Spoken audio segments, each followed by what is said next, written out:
मेहनत किए बिना परिणाम नहीं मिलता, जहाँ में जाना पहचाना नाम नहीं मिलता, कुछ करके दिखाना पड़ता है, यूं ही किसी को समाज में सम्मान नहीं मिलता। नमस्कार दोस्तों, न्यूज़ टुडे में आपका स्वागत है। आज हम आपका परिचय करवाते हैं महमूदाबाद की एक जानी मानी शख्सियत से, जिन्हें आप सब लोग चंद्र प्रकाश तिवारी उर्फ सीपी तिवारी के नाम से जानते हैं। बहुत कम दिनों के अंदर महमूदाबाद में एक अपनी अलग छवि बनाने वाले चंद्र प्रकाश जी आज हमारे साथ हैं। हम उनका एक छोटा सा साक्षात्कार लेते हैं, उनसे कुछ प्रश्न हैं जिनको हम करेंगे और दर्शकों के सामने वो अपनी बात को बहुत ही बेबाकी से रखेंगे। सीपी तिवारी जी, आपका कार्यक्रम में बहुत बहुत स्वागत है। न्यूज़ टुडे के सभी दर्शकों को हम नमस्कार करते हैं। आप सबका बहुत बहुत स्वागत है जी। आपसे हमारा सवाल है, हमारे दर्शक जानना चाहते हैं कि आपकी प्रारंभिक शिक्षा कहाँ से हुई और आप किस तरह से महमूदाबाद में आए और अपने आप को आपने यहाँ पर स्थापित किया। देखिए, एक बहुत छोटे से गांव के परिवेश में हमारा पालन पोषण हुआ। प्रारंभिक शिक्षा हमने गांव के ही विद्यालय में प्राप्त की। उसके बाद सुल्तानपुर डिस्ट्रिक्ट के प्रॉपर कस्बे में एक MGS इंटर कॉलेज के नाम से विद्यालय है, जहाँ पर हमने हाई स्कूल और इंटर की शिक्षा प्राप्त की। उसके बाद लखनऊ आगे की शिक्षा के लिए लखनऊ आ गए। लखनऊ में पढ़ाई हमने अपनी डिप्लोमा अपना पूरा करने के बाद वहीं से जॉब के सिलसिले में, जैसा कि हमारे समाज में हर एक युवा अपनी पढ़ाई पूरी करने के बाद रोजगार के लिए संपूर्ण देश में भटकता है, उसी तरह हमने भी अपनी शिक्षा पूरी करने के बाद रोजगार ढूंढते ढूंढते संयोग से महमूदाबाद आ गया। और मैं उस धरती को नमन करता हूँ जिसने मुझे इतना मान सम्मान और बहुत कुछ दिया, सब कुछ दिया महमूदाबाद ने। माँ संकटा मैया को मैं प्रणाम करता हूँ और माँ उस धरती को मैं बार बार चुनता हूँ। सुबह सो के जब मैं उठता हूँ तो मैं शुक्रगुजार हूँ सभी अपने भाइयों का, अपने सभी मित्रों का, अपने सभी पिता तुल्य गार्जियनों का, जिन लोगों ने मुझे मार्गदर्शन दिया, जिन लोगों ने मुझे सलाह दी, उन सब को मैं नमस्कार करता हूँ, प्रणाम करता हूँ, धन्यवाद देता हूँ। और बहुत सारे मित्र हमारे ऐसे हैं जो बहुत पुराने परिचित हैं। उन सब लोगों से हो सकता है कुछ लोगों से हमारा परिचय उतना अच्छा नहीं है, लेकिन जिन लोगों से पुराना परिचय है उन लोगों से आप पूछेंगे तो बहुत ही अच्छी मित्रता और बहुत ही अच्छी हमने मित्रता निभाई। लोगों ने हमारी भी मदद की, हमने भी लोगों की मदद की है। तिवारी जी, आप स्वयं तो युवा ही हैं जी। महमूदाबाद के अधिकांश युवा आपके साथ रहते हैं। देखा गया है कि युवाओं के बीच में आपका क्रेज बहुत ज़्यादा है जी। इसके पीछे कोई खास वजह है? देखिए, युवा हम खुद हैं और युवाओं के बीच में रहते हैं और संयोग से संगठन में भी युवाओं को जोड़ने की जिम्मेदारी हमें मिली। और एक युवा होने के नाते युवाओं की जो पीड़ा है वो हम समझते हैं। और ज़रूरत पड़ने पर लोगों की, अगर कोई युवा ऐसा है जिसकी किसी आर्थिक स्थिति के लिए उसकी शिक्षा में व्यवधान आ रहा है, या कोई युवा शिक्षा पूरी करने के बाद रोजगार के लिए वह परेशान है, तो इन सब चीज़ में हम उसकी मदद भी करते हैं। और इन्हीं सब चीज़ों को लेकर के युवा हमसे जुड़ते भी हैं और हर संभव प्रयास करके हम उनकी मदद करते हैं और आगे भी ऐसा करते रहेंगे। जी, एक थोड़ा पॉलिटिकल सवाल है आपसे।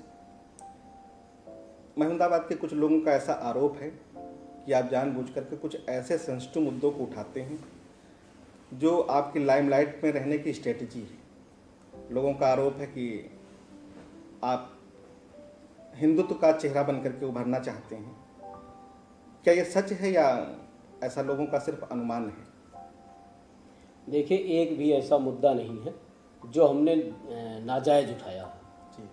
और कोई हिंदुत्व का चेहरा या सेकुलरिज्म का चेहरा, ये लोगों का अपना एक नज़रिया है। मुद्दे ऐसे होते हैं जब आप उसको पब्लिक में होता है और आप उसके लिए समाज में आते हैं, लोगों को जोड़ते हैं और उसके लिए खड़ा करते हैं, आवाज़ उठाते हैं, तो ये लोगों का अपना नज़रिया है कि वो क्या सोचते हैं कि कैसे आप क्या करते हैं क्या नहीं करते। लेकिन एक भी हमने ऐसा कोई मुद्दा नहीं उठाया जो नाजायज़ है। जी। एक सवाल है आपसे कि जैसा कि देखा भी गया कि कोविड के दौरान आप काफ़ी सक्रिय थे, चाहे वो दूध बांटने का काम हो, लोगों के घरों में राशन पहुंचाने का काम हो, दवाएं पहुंचाने का काम हो। कुल मिलाकर के कहा जा सकता है कि आप सामाजिक और धार्मिक कार्यों में बढ़ चढ़कर हिस्सा लेते हैं। कहीं आपके मन में राजनीतिक महत्वाकांक्षा का बीज तो नहीं पनप रहा था कि आप सामाजिक और धार्मिक कार्यों के हिसाब से राजनीति में अपना कदम बढ़ाना चाहते हैं, उस लिए आपकी एक रणनीति थी, या आप वास्तव में दिल से लोगों की भलाई करना चाहते हैं? ये कोरोना एक महामारी आई थी पूरे देश में, पूरे वर्ल्ड में। उस चीज़ का पूरी दुनिया ने देखा, आपने भी देखा कि अचानक से कोई बीमारी पूरे वर्ल्ड में फैली, जिसको गवर्नमेंट ने प्रयास भी किया, हिंदुस्तान में संक्रमण फैलने से रोकने का भी प्रयास किया, लेकिन इतना बड़ा देश है, इतनी पॉपुलेशन है, अचानक से सब कुछ बंद हो जाने के कारण लोग पैदल दिल्ली मुंबई से जहाँ भी साधन मिला तो ठीक है, नहीं मिला तो लोग पैदल चलते हुए आए।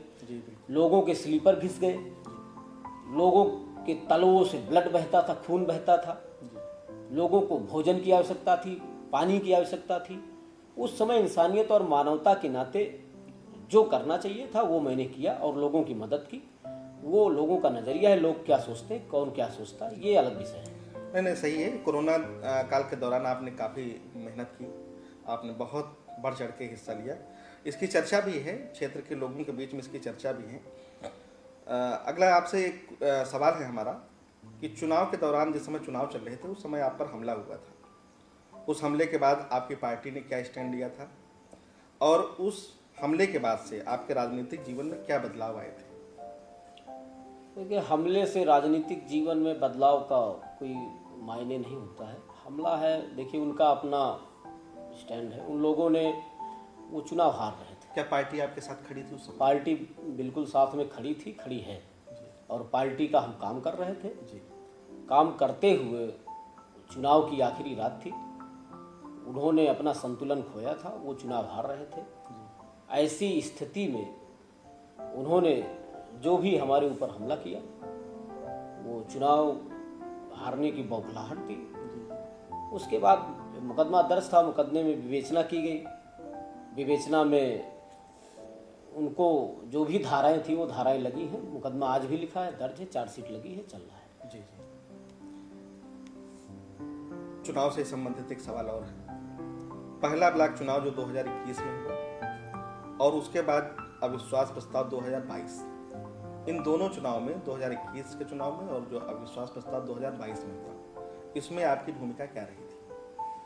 पहला चुनाव 2020-21 में हमने भी दावेदारी की थी। भारतीय जनता पार्टी का प्रत्याशी बनने के लिए हमने अपनी पार्टी में आवेदन किया था, लेकिन पार्टी और शीर्ष नेतृत्व ने राम कुमार वर्मा के लड़के प्रवीण कुमार वर्मा को प्रत्याशी बनाया। चुनाव में हमने उनकी मदद की, जो हमारा दायित्व था कि पार्टी के प्रत्याशी की मदद करना चाहिए था, हमने उनकी मदद की। संयोग से वो एक वोटों से चुनाव हार गए, वो विधि का विधान है। हम लोगों ने प्रयास किया, आगे भी प्रयास चल रहा है, वो प्रमुख बनेंगे, ये हम लोगों का प्रयास है और बहुत जल्द ही ऐसा होगा। जी। आप नगर पालिका महमूदाबाद में नामित सभासद भी हैं। पिछला अभी कार्यकाल चल रहा है नगर पालिका का, इस दौरान आपने कौन कौन से काम करवाए हैं नगर पालिका में, और आने वाले चुनाव में आप टिकट को लेकर के कितना आश्वस्त हैं? नामित सभासद नगर पालिका में 2020-21 में ही, मैं 20 में बना था जी। और उसके बाद से लगातार बोर्ड की बैठकों में, हर बैठक में हमने प्रस्ताव दिए और सभी हमारे नामित सभासद मित्रों ने प्रस्ताव दिया, और लगभग हमारे द्वारा प्रस्तावित 8 से 9 सड़कें बनी हैं। अब उनका नाम बताना थोड़ा सा लंबा हो जाएगा। जी। 8 से 9 सड़कें बनी हैं, और डस्टबिन वगैरह भी, हमारे 1-2 प्रस्ताव पे डस्टबिन भी रखी गई, लाइटें भी लगी हैं। नगर पालिका की कुछ स्ट्रीट लाइटें हैं, कुछ जो UPPCL के खंभों में लाइटें लगी हुई हैं नगर पालिका की, उनको भी सही कराया गया, और हमारे प्रस्ताव पे उनको भी चेंज किया गया जो फाल्टी खराब पड़ी हुई थी। रमकुंडा चौराहे पे सरदार वल्लभ भाई पटेल के स्मारक पे, जी उसमें भी हम लोगों के प्रस्ताव पे डेली सुबह आप देखते होंगे ताजे फूल की माला जी जी पड़ी रहती, जो हम लोगों का प्रस्ताव था, और वहाँ पे डेली माला चेंज किया जाता है। और यह सरदार वल्लभ भाई पटेल के सम्मान में हम लोगों का प्रस्ताव था, जिसको नगर पालिका ने स्वीकार किया। और यह भी एक बड़ा हम लोग उसको अपनी एक सफलता मानते हैं, और ये उनके सम्मान में हम लोगों का किया गया एक बहुत बड़ा प्रयास था।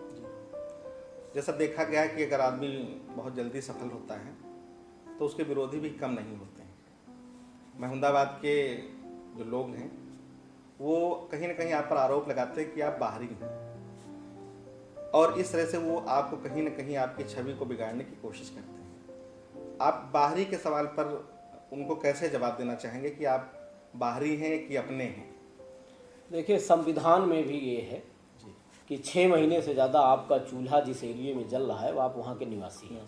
जी और रही बात लोगों के सवालों की, तो ये लोग जब आप मैदान में आते हैं तो आपके समर्थक भी होते हैं, आपके विरोधी भी होते हैं। विरोधियों का काम है, महमूदाबाद कस्बे में लगभग 60% से ज़्यादा लोग या तो वो खुद आके यहाँ बसे हैं, या उनके पिताजी या उनके दादाजी आके बसे थे। सही है। ना उनके दादाजी बाहरी थे, ना उनके पिताजी बाहरी हैं। जो यहाँ है वो यहाँ का निवासी है, और हम सब लोग मिलजुल के रहते हैं, एक दूसरे की मदद करते हैं। जो जिसकी आवश्यकताएं पड़ती है हम लोग एक दूसरे की मदद करते हैं, आगे भी ऐसा करते रहेंगे, आरोप प्रत्यारोप चलता रहेगा।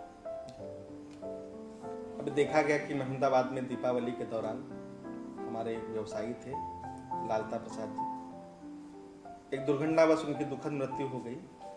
आप उनके घर पहुंचे, सांत्वना आपने प्रदान की। उनके जितने भी बच्चे हैं आपने उनकी पढ़ाई का जिम्मा उठाया है। उसके कुछ दिन बाद एक सोशल मीडिया पर एक पोस्ट आई कि उनके घर का बिल काफ़ी दिनों से बकाया था। उस बिल को आपने भुगतान किया, उनके घर में दीपावली के दिन आपने रोशनी पहुंचाई। आप इस तरह के कामों में बढ़ चढ़ के हिस्सा लेते हैं। आपके विरोधी इन चीज़ों को कहते हैं चुनाव है, नगर पालिका का चुनाव आया है, इसलिए तिवारी जी इन सब कामों में लगे हैं। चुनाव खत्म हुआ तो तिवारी जी शायद फिर दिखाई न पड़े, तो आप क्या कहना चाहेंगे ऐसे लोगों के लिए? देखिए, चुनाव नगर पालिका का आज हो रहा है। चुनाव से पहले भी हम अकेले नहीं, हम लोग युवाओं की एक बड़ी टीम हम लोगों के साथ है जी, जो मिलजुल के लोगों की मदद करते हैं। और चुनाव चल रहा है, अब इसका मतलब ये कि चुनाव चल रहा है तो लोगों की मदद न की जाए, नहीं तो आरोप लग जाएगा कि चुनाव लड़ रहे हैं। लोगों की मदद निरंतर हो रही है, होती रहेगी, और आगे भी इसी तरीके से लोगों की मदद की जाएगी। शायद वहाँ पर महमूदाबाद के लगभग लोग उस समय मौजूद थे जब लालता प्रसाद लल्तू जी की मृत्यु हुई थी। दरवाजे पे जब हम लोग पहुँचे थे तो लालता प्रसाद का छोटा सा लड़का और वहाँ पे लड़की रो रहे थे। लड़की रो रो के कह रही थी कि पापा कहते थे कि हमारी लड़की बहुत अच्छी है और हम इसको पढ़ा लिखा के डॉक्टर इंजीनियर बनाना चाहते हैं। पापा आप चले आओ, मुझे कुछ नहीं चाहिए, मुझे कुछ नहीं चाहिए, ना मैं आपसे फीस जमा करने के लिए कहूँगी, ना आपसे कुछ खरीदने के लिए, ना कपड़े, ना समोसा, ना चाट, कुछ नहीं मांगूंगी, आप चले आइए। उस स्थिति में, उस परिस्थितियों में आप वह शब्द सुन के आपकी आंखों में आंसू आ सकते थे, और आ सकते थे नहीं, आए थे। वहाँ पे जो लोग मौजूद थे उन लोगों के आंखों में आंसू था उन शब्दों को सुन के। तो ऐसी स्थिति में आपकी इंसानियत और मानवता के नाते आपका कर्तव्य बनता है कि आप उस चीज़ के लायक हैं तो लोगों की मदद करिए। और उस समय हमारा जो कर्तव्य था हमने वो किया, हमने उनकी मदद की। और जब मैं मुलाकात करने गया तो उन्होंने हमसे बताया कि लगभग 3 साल से हमारे यहाँ बल्ब नहीं जला है। हमने उनसे पूछा तो उन्होंने कहा हमारा लाइट का बिल नहीं जमा था, यूपीपीसीएल ने हमारा कनेक्शन डिस्कनेक्ट कर दिया है। हमने जेई से बात की, उन्होंने कहा ठीक है मैं देखता हूँ। प्रयास करके उनका 3 साल का बंद पड़ा कनेक्शन दोबारा चालू करवाया गया, नया कनेक्शन करवाया गया, और उनके घर में प्रयास करके हमने दीपावली के दिन बल्ब जलाया, जो प्रकाश का पर्व है और हिंदुओं का एक बड़ा त्यौहार है। हमारे प्रयास से यदि किसी के घर में उजाला हो गया तो इसमें कोई बुराई नहीं है। और चुनाव में लगभग 1 दर्जन से ज़्यादा प्रत्याशी हैं। अगर हमने उनकी फीस की मदद की जिम्मेदारी ली थी तो लोग मदद कर सकते थे, घर का कनेक्शन जुड़वा सकते थे, लाइट का बिल जमा कर सकते थे, या 4 बच्चे हैं, किसी एक बच्चे की जिम्मेदारी कोई प्रत्याशी ले सकता था। चुनाव तो सब लड़ रहे हैं भाई, किसी ने किसी को मना किया मदद करने से। लेकिन किसी भी प्रत्याशी ने मदद नहीं की। यह भी एक विचारणीय विषय है। आखिर आप चुनाव लड़ते हैं और चुनाव लड़ते भी आप हैं, आपको वोट भी यही जनता देती है। जनता देती है। उसके सुख दुख में आपको खड़ा होना आपकी नैतिक और सामाजिक जिम्मेदारी है। आपको खड़ा होना चाहिए, जो लोगों ने बिल्कुल नहीं दिखाया, किसी भी प्रत्याशी ने नहीं दिखाया। अच्छा, हम कहते कि हमने मदद की तो आपको प्रेरित होना चाहिए था, आपको सीख लेनी चाहिए थी, मदद करते आप, लेकिन किसी ने नहीं की। यह भी एक निंदनीय और विचारणीय विषय है। अगर मदद किसी ने की तो जो चुनाव नहीं लड़ रहे हैं, आदरणीय सीता इंटर कॉलेज के वाजपेयी गुरुजी ने मदद की, बिल्कुल, तो क्या उनको तो चुनाव नहीं लड़ना? लेकिन जिसने मदद की वह भी धन्यवाद के पात्र है। हमने मदद की तो उसमें कम से कम, अगर आप मदद नहीं कर सकते तो बुराई तो मत करिए, निंदा तो मत करिए। हालांकि चलिए, विपक्षी है, विरोधी है, तो उनका काम है, वो भाई विरोध करेंगे, कोई बात नहीं। जैसा कि आपने बताया भी कि किस तरह से आपने ऐसे लोग जिनको आपकी ज़रूरत थी उनके घर में आपने मदद पहुंचाई। आपकी बात पर मुझे एक दोहा याद आ गया। एक दोहा है, वृक्ष कबहु न फल भखे, नदी न संचय नीर, परमारथ के कारण साधुन धरा शरीर। आपने का प्रयास आपका बहुत सराहनीय रहा। एक प्रश्न है कि आपने विश्व हिंदू परिषद के साथ भी काम किया है। ऐसा आप पर आरोप है कि आप, ये देखा गया है जब से भाजपा की सरकार है, चाहे वो केंद्र में हो चाहे प्रदेश में, आज का जितना भी युवा है, नेता है, अपने आप को सबसे बड़ा हिंदूवादी चेहरा घोषित करने की कोशिश करता है। लोग कहते हैं आप ही हैं, आप ही करते हैं, अच्छी बात है, लेकिन आप और चेहरों से कैसे अपने आप को अलग पाते हैं? हम जानना चाहते हैं कि आप औरों से कैसे अलग हैं और आपकी जो स्ट्रेटजी है, आपका काम करने का तरीका है, वो औरों से भिन्न कैसे है? देखिए, ये तय करना जनता का और आपकी, हम सबकी जिम्मेदारी है कि कौन दिखावा करता है, कौन असली है, कौन नकली हिंदू है। कोई नकली हिंदू नहीं है, लेकिन यदि कुछ ऐसा समाज में होता है जो आपके धर्म, हमारे धर्म के खिलाफ होता है, या हमारी बहन बेटियों को हमारे धर्म के खिलाफ कोई बोलता है, बिल्कुल, तो हम सबकी सामाजिक जिम्मेदारी बनती है, धार्मिक जिम्मेदारी भी ये बनती है कि उसका विरोध करें और उसके लिए खड़े हो। ऐसा पिछले सालों में यदि किसी ने किया है तो वह कृतार्थ मिश्रा और सीपी तिवारी ने और उत्तम गुप्ता ने किया है। वो आप चेयरमैनी का चुनाव जीतने के बाद लगभग 3 महीने की बाद की बात है, नूरपुर से नहीं, कहीं और से आई थी, संभवतः एक कोयलिस गाड़ी थी। कोयलिस गाड़ी में गौमांस लदा हुआ था। लखनऊ महमूदाबाद में लखनऊ क्रॉसिंग के पास वह कोयलिस गाड़ी खराब हो गई। खराब होने के बाद सुबह हम लोगों को जानकारी मिली, तो उस कोयलिस गाड़ी को हम लोग खिंचवा करके लेके जा रहे थे थाना कोतवाली महमूदाबाद। ड्राइवर अचानक उस गाड़ी को लेके भागता है और भागते समय वह प्रयास करता है कि हम भाग जाएं। उस समय उस ड्राइवर का पीछा करके, उस ड्राइवर को रोक करके अगर वहां से किसी ने पकड़वाया तो हम लोगों ने पकड़वाया था। और उसी रास्ते से आदरणीय चेयरमैन प्रतिनिधि साहब जा रहे थे और उन्होंने पूछा कि सीपी भाई क्या बात है। मैंने पूरी घटना उनको बताई तो उन्होंने कहा हाँ ठीक है, इनको रोको, पकड़वाओ। गाड़ी स्लो हुई, लेकिन ब्रेक इस तरीके से नहीं लगी कि गाड़ी रुक जाए और रुक करके उस अधर्मी को वहाँ पे पुलिस की सहायता लेकर के उसको पकड़वाया जाए, मुकदमा लिखवाया जाए। चुनाव जीतने के बाद हिंदुत्व गायब हो गया। सीबू चौधरी ने महमूदाबाद की और देश की समस्त बहन बेटियों को रक्षाबंधन जैसे पवित्र भाई बहन के पर्व पर एक कटाक्ष किया और समस्त हमारी बहनों के खिलाफ बोला, गाली दी। अगर उसके लिए रोड पे कोई उतर के आया, हमारी अपने बहनों के लिए और धर्म के लिए कोई उतर के आया, तो वह हिमालय श्रीवास्तव, उत्तम गुप्ता, सीपी तिवारी और हमारे समस्त युवा कार्यकर्ता थे, हमारे संगठन के कार्यकर्ता थे, धार्मिक संगठनों के कार्यकर्ता थे, सभी सामाजिक लोग रोड पे थे। लेकिन उस समय भी ये लोग नहीं दिखाई पड़े थे। उस समय भी ये लोग नहीं दिखाई पड़े थे, क्योंकि अदर दूसरी बाहर की विधानसभा में से वो उस समय टिकट मांग रहे थे, और ये दूसरी विधानसभा थी महमूदाबाद, और यहाँ पर उनको उस चीज़ का बेनिफिट नहीं मिलना था, और चेयरमैनी का चुनाव दूर था। इस वजह से उस समय कोई नहीं दिखाया आया।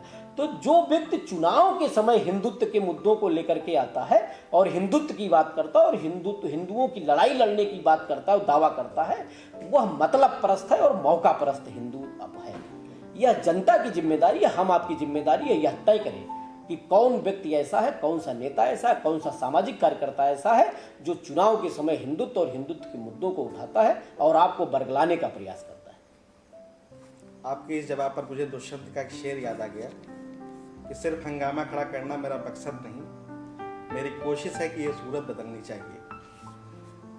तिवारी जी, महमूदाबाद की राजनीति आप देख रहे हैं, भाजपा से टिकट मांगने वाले मुझे लग रहा है कम से कम 7, 8, 9 लोग हैं, आप भी उनमें से एक हैं। अगर आने वाले चुनाव में आपको भाजपा से टिकट नहीं मिलता है, सपोज दैट, तो फिर उस स्थिति में आपका स्टैंड क्या होगा? आप क्या टिकट पाने वाले प्रत्याशी का समर्थन करेंगे या आप स्वतंत्र रूप से चुनाव लड़ेंगे? देखिए, भारतीय जनता पार्टी के प्रदेश और नेतृत्व ने यह तय किया है कि वह निकाय चुनाव में जी अपने प्रत्याशियों को मैदान में उतारेगी। तो कोई ना कोई प्रत्याशी पार्टी से चुनाव जरूर लड़ेगा। ऐसी स्थिति में वह प्रत्याशी हम भी हो सकते हैं, कोई और भी हो सकता है। जो भी प्रत्याशी पार्टी या संगठन से आएगा, शीर्ष नेतृत्व का जो फैसला होगा वह मुझे स्वीकार है और हम उसकी मदद करेंगे। हम लोग उसको चुनाव लड़ाएंगे और महमूदाबाद नगर पालिका में भारतीय जनता पार्टी का प्रत्याशी ही चुनाव जीतेगा। वह चेयरमैन होगा महमूदाबाद का और वह सर्वांगीण समस्त विकास करेगा और वह जिम्मेदारी हम लोग बखूबी निभाने का प्रयास करेंगे। भावी समय में आप चुनाव जीत करके अगर आते हैं चेयरमैन बन करके, तो उस समय आपका जो प्लान है 5 सालों के लिए वो क्या है? महमूदाबाद में ऐसी कौन कौन सी चीज़ें हैं जो अभी नहीं हैं, हमारी जनता को आप देना चाहते हैं? उस अपने विजन के बारे में कुछ हमारे दर्शकों को आप अगर बताना चाहें। देखिए, चुनाव है तो विकास पे चर्चा होनी चाहिए। बिल्कुल। और वास्तव में लगभग 8-10 मिनट बाद आपने विकास पे सवाल पूछा है और विकास होना चाहिए। और विकास में सबसे बड़ा रोड़ा भ्रष्टाचार है। अगर जनप्रतिनिधि भ्रष्ट ना हो तो क्षेत्र का विकास आपकी कल्पना से ज़्यादा हो सकता है और हमारा आपका शोषण बच सकता है। भ्रष्ट जनप्रतिनिधि जनता का शोषण करता है। जो आम नॉर्मल गरीब परिवार होता है, सामान्य व्यक्ति होता है, जो कम पढ़ा लिखा व्यक्ति होता है, जो कम जागरूक होता है, उसका शोषण ज़्यादा होता है। समाज में सक्रिय और जागरूक व्यक्तियों का शोषण कम होता है। वह शोषण नगर पालिका में आप सोचते होंगे कैसे होता है? वह शोषण नगर पालिका में जब एक पात्र प्रधानमंत्री आवास का पात्र व्यक्ति जब आवास लेने जाता है तो उसको जानकारी नहीं होती। वहाँ पे तमाम लोग ऐसे होते हैं जो जनप्रतिनिधियों से जुड़े होते हैं और उनसे कमीशन की मांग करते हैं और प्रधानमंत्री आवास दिलाने की बात करते हैं। यदि वह व्यक्ति पात्र होता और समर्थवान होता तो अपना मकान बनवा लेता, वह प्रधानमंत्री आवास के लिए चक्कर क्यों लगाता? और वह व्यक्ति इतना गरीब है कि वह प्रधानमंत्री आवास के लिए अगर चक्कर लगा रहा है, उस व्यक्ति से आपने 25,000 30,000 रुपए ले लिए, तो ये सोचिए कितना बड़ा शोषण है। अपने बच्चों का पेट काट के वह आपको 25,000 30,000 रुपए दे रहा है कि हमारे बच्चे तिरपाल में पड़े हुए हैं, छप्पर में पड़े हुए हैं, बारिश में भीग रहे हैं, तो वह दे तो रहा है, मजबूरी में दे रहा है, लेकिन उसका शोषण हो रहा है। यह समाज में सक्रिय व्यक्तियों की भी जिम्मेदारी है कि वह ऐसे जनप्रतिनिधि को चुने और लोगों को जागरूक करें। पूरा का पूरा चुनाव, मेरी अपनी सोच है कि पूरा का पूरा चुनाव भ्रष्टाचार और विकास पे होना चाहिए। और भ्रष्टाचार अगर समाज से खत्म हो जाएगा, नगर पालिका से भ्रष्टाचार खत्म हो जाएगा, तो मैं गारंटी लेता हूं कि 5 साल में नगर पालिका की हर समस्या सॉल्व हो जाएगी। पूरी नगर पालिका का संभवतः 90% नगर पालिका की आपकी मनोकामनाओं के मुताबिक हर सड़कें बन सकती हैं, सारी नालियां बन सकती हैं, सभी नालियों पे पत्थर पड़ सकता है, सभी नालियां ढक सकती हैं। जो आपके स्वास्थ्य से जुड़ा हुआ है, गंदगी से जुड़ा हुआ है, और यह छोटी छोटी गंदगियां होती है जो हमारे छोटे छोटे बच्चों को बीमार करती है, जो आपके बच्चों के स्वास्थ्य से जुड़ा हुआ है।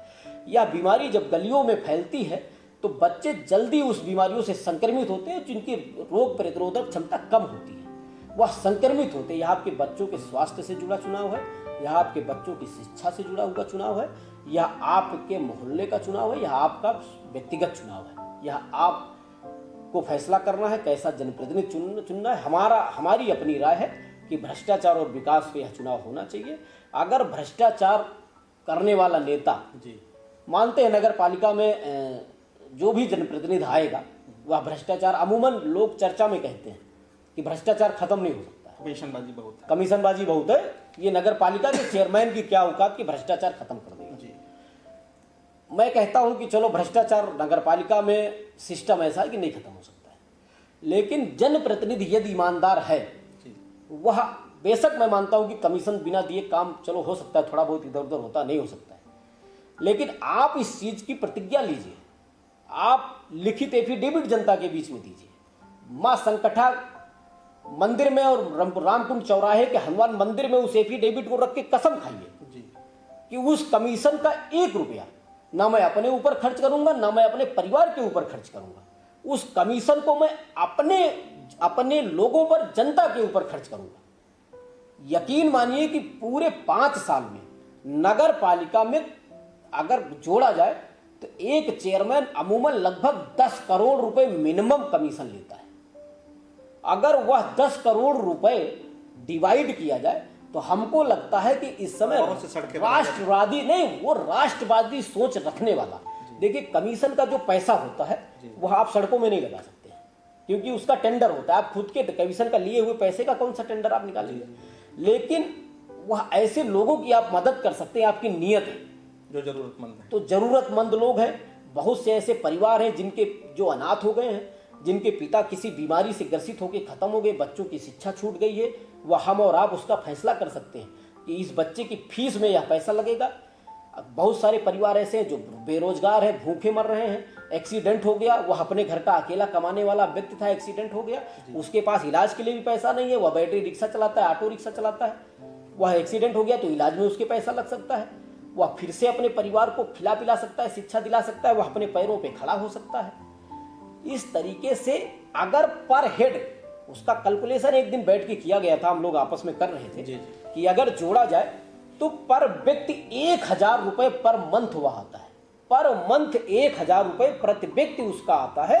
यह हम ध्यान नहीं देते हैं, आपसे आपका लिया गया पैसा पर मंथ 1000 रुपया होता है। अगर उसको जोड़ा जाए, सबका जोड़ के लिया जाए, और ये गारंटी के साथ मैं कह सकता हूं, अगर जनप्रतिनिधि ईमानदार हो जाए तो नगर पालिका में किसी की औकात नहीं है कि जो कमीशन ले, ना वह जेई ले सकता है, ना वह ईओ ले सकता है, ना बाबू ले सकता है।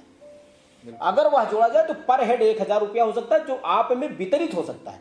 और मैं आपके चैनल पर आज इस चीज का दावा कर रहा हूं कि अगर मैं नगर पालिका में चेयरमैन बना तो मैं आप अपने वादों में इस चीज को मैं स्वीकार करता हूं, यह वादा करता हूं कि हर राष्ट्रवादी व्यक्ति को 1000 रुपए पर हेड, अगर मैं चेयरमैन बना तो हर पर हेड 1000 रुपए पर मंथ में दूंगा, लाभ पहुंचाऊंगा। हमारा इंटरव्यू अंतिम राउंड में आ गया है। हम आपके साथ एक रैपिड फायर राउंड खेलेंगे। आप हमारे प्रश्नों का एक शब्द में उत्तर दे सकते हैं। अगर आप किसी प्रश्न में असहज हैं तो आप उस प्रश्न को स्किप कर सकते हैं, छोड़ सकते हैं। पहला हमारा सवाल है आपसे, महमूदाबाद में आप किसे नेता मानते हैं जो सही मायनों में नेता है और आपको लगता है? महमूदाबाद में हम सब की मार्गदर्शक और नेता आदरणीय आशा मौर्य जी विधायिका जी हैं, जिन्हें हम नेता मानते हैं, जिन्हें हम संघर्षों की प्रतिरूप मानते हैं जी, जिन्होंने एक महिला होकर के एक बड़ा संघर्ष किया है और लोगों की उम्मीदों को पूरा करने का प्रयास किया है, और यह सभी हमारी बहनों और माताओं के लिए भी प्रेरणा का स्रोत है। आपसे आग्रह है कि आप कम शब्दों में आप अपना उत्तर रखेंगे। आप जिस पार्टी में हैं उस पार्टी की कोई एक कमी बताएंगे? देखिए, कमी हम सब में किसी व्यक्ति में ना हो तो हम आपस में हमारे यहाँ ऐसा लोग चर्चा करते हैं कि वह भगवान हो जाए। तो कमियां तो होती हैं, लेकिन संभवतः लोगों की समस्याओं को हल किया गया है, और आदरणीय योगी जी, आदरणीय मोदी जी के नेतृत्व में देश आगे बढ़ रहा है, प्रदेश आगे बढ़ रहा है, लगभग संपूर्ण विकास करने का प्रयास किया जा रहा है और विकास हो रहा है। हमारे प्रश्नों की श्रृंखला में अगला प्रश्न है, आप खुद को एक नेता समझते हैं या समाज सेवी? नहीं, हम एक समाज सेवी हैं। नेता तो हम बनना भी नहीं चाहते हैं। नेता इसीलिए आपने हमको कभी कुर्ता पैजामा पहने हुए नहीं देखा है जी। नेताओं ने कुर्ता पैजामा को बदनाम कर दिया है, जो हमारी सांस्कृतिक और पहचान है और वह हमारा वेशभूषा भी हमारी है, लेकिन कुर्ता पैजामा को नेताओं ने बदनाम कर दिया है। तो उस तरीके के ना हम नेता बनना चाहते हैं, ना वो लंबा कुर्ता पैजामा पहनना चाहते हैं। हम एक आम साधारण आदमी हैं और एक समाज सेवी आप हमको समझ सकते हैं। अगर आपको महमूदाबाद का विधायक बना दिया जाए तो पहला काम आप कौन सा करेंगे? महमूदाबाद का विधायक तो खैर हम लोग कल्पना नहीं करते हैं। लोगों की सेवा करना हमारा दायित्व है, हमारा आपका दायित्व है, वो हम कर रहे हैं, करते आएंगे। और आदरणीय विधायिका जी के महमूदाबाद में आशा मौर्य जी के नेतृत्व में हम लोग लोगों की मदद कर रहे हैं और यह निरंतर चलता रहेगा। हम आपके सामने कुछ नेताओं का नाम लेंगे, आप एक लाइन में आप उनको डिफाइन अगर करें। नरेंद्र मोदी। नरेंद्र मोदी एक व्यक्ति नहीं, व्यक्तित्व। बेशक। मोदी जी पूरी दुनिया में मोदी जी जैसा व्यक्तित्व है नहीं। संपूर्ण विश्व आज मोदी जी को नेता मान रहा है। हमारे ही देश के कुछ विपक्ष के लोग भले ही उनको नेता ना मानते हों या उनमें कमियां निकालते हों, या देश की जनता ने भी स्वीकार किया है, प्रदेश की जनता ने भी स्वीकार किया है, संपूर्ण विश्व ने स्वीकार किया है। मोदी जी वर्तमान भारत की आवश्यकता है और वर्तमान भारत की ज़रूरत है, हम सब की ज़रूरत है। और मोदी जी का एक विराट व्यक्तित्व है जिसका संपूर्ण देश को लाभ मिल रहा है। आगे भी हम लोग ऐसी उम्मीद करते हैं कि मोदी जी हम लोगों की सेवा करते रहेंगे और देश को विकास के पथ पर और भारत का मान सम्मान पूरे विश्व में ऊंचा होगा मोदी जी के नेतृत्व में, और यह निरंतर हो रहा है, आगे भी होता रहेगा। योगी आदित्यनाथ। योगी आदित्यनाथ वास्तव में योगी है। अपनी प्रारंभिक शिक्षा पूरी करने के बाद योगी जी ने अपने घर को छोड़कर योग्य धारण किया, योगी का जीवन जिया और समाज के लिए, प्रदेश के लिए, पूरे देश के लिए वो प्रयास कर रहे हैं और पूरे देश की और प्रदेश की सेवा कर रहे हैं। उनकी सबसे बड़ी ताकत उनकी ईमानदारी है, भ्रष्टाचार के खिलाफ उनकी सोच है और उनके नेतृत्व में भारतीय जनता पार्टी और हम सब लोग प्रयास करके भ्रष्टाचार मुक्त शासन बनाना चाहते हैं। योगी जी का एक विराट व्यक्तित्व है जिसका पूरे प्रदेश को लाभ मिला है। राहुल गांधी। राहुल गांधी जी विपक्ष के नेता हैं और विपक्ष के नेता के बारे में बोलना हम लोगों का उतना वो दायित्व नहीं है, ना हम बोलना चाहते हैं। अखिलेश यादव। अखिलेश यादव जी भी समाजवादी पार्टी के राष्ट्रीय अध्यक्ष हैं। वो अपना उनका मामला है, वो विपक्ष के नेता हैं, अपनी उनकी राजनीति है, वो अपने हिसाब से अपना चला रहे हैं। जैसा कि आप देख रहे थे कि महमूदाबाद की बहुत ही जानी मानी शख्सियत, बहुत बड़े समाज सेवी सीपी तिवारी जी हमारे साथ थे। आपने अपना बहुमूल्य समय हमें दिया, इसके लिए हम आपके आभारी हैं। न्यूज़ टुडे के सारे दर्शकों की तरफ से, हमारे पूरे चैनल की तरफ से आपका बहुत बहुत आभार कि आप आए और आपने अपना बहुमूल्य समय हमें दिया। आपका भी बहुत बहुत धन्यवाद। न्यूज़ टुडे के सभी दर्शकों को भी नमस्कार, बहुत बहुत धन्यवाद, बहुत बहुत आभार।